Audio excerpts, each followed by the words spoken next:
উসমান রাদিয়াল্লাহু তাআলা আনহু চোখের পানি ছেড়ে দেওয়া বলে, সাহাবী,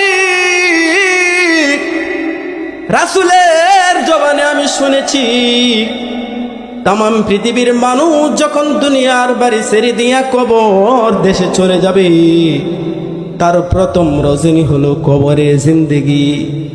যদি কোনো মানুষ কবরে জিন্দেগিতে ধরা খেয়ে যায়, হাসরের ময়দানে সে ধরা খেয়ে যাবে, ফুলসিরাতের পুল এসে ধরা খেয়ে যাবে, আল্লাহ তাআলার কাঠগড়ার ভিতরে সে ধরা খেয়ে যাবে।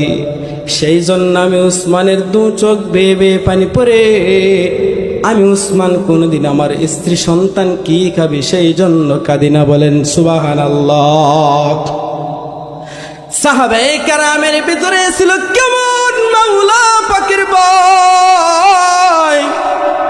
আর তুমি আমি তামাম জিন্দেগি ভর গুনাহ করে ফেলেছি, এমন মানুষ সমাজের ভিতরে বসবাস করে।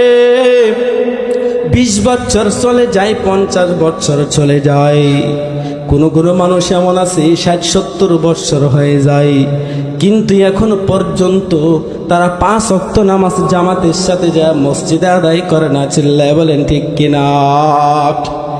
ওই দিক দিয়ে তাকায় দেখেন, খলিফাতুল মুসলিমিন উমর রাদিয়াল্লাহু তাআলা আনহু জান্নাতের সার্টিফিকেট প্রাপ্ত একজন সাহাবী, যার জান্নাতের সার্টিফিকেট রব দুনিয়ার মধ্যে দিয়া দিছেন। উসমান রাদিয়াল্লাহু তাআলা আনহুর নেই, উমর রাদিয়াল্লাহু তাআলা আনহু কান্নাকাটি করতেন।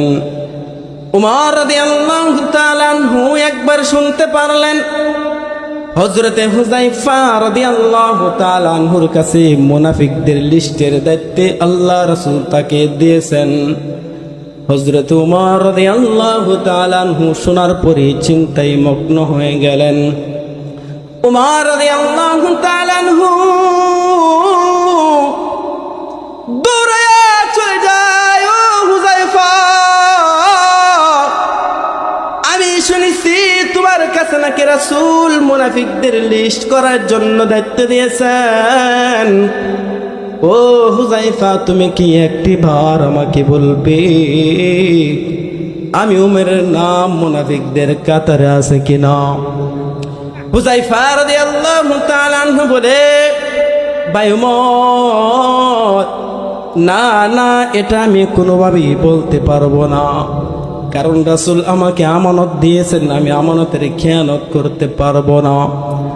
উমর রাদিয়াল্লাহু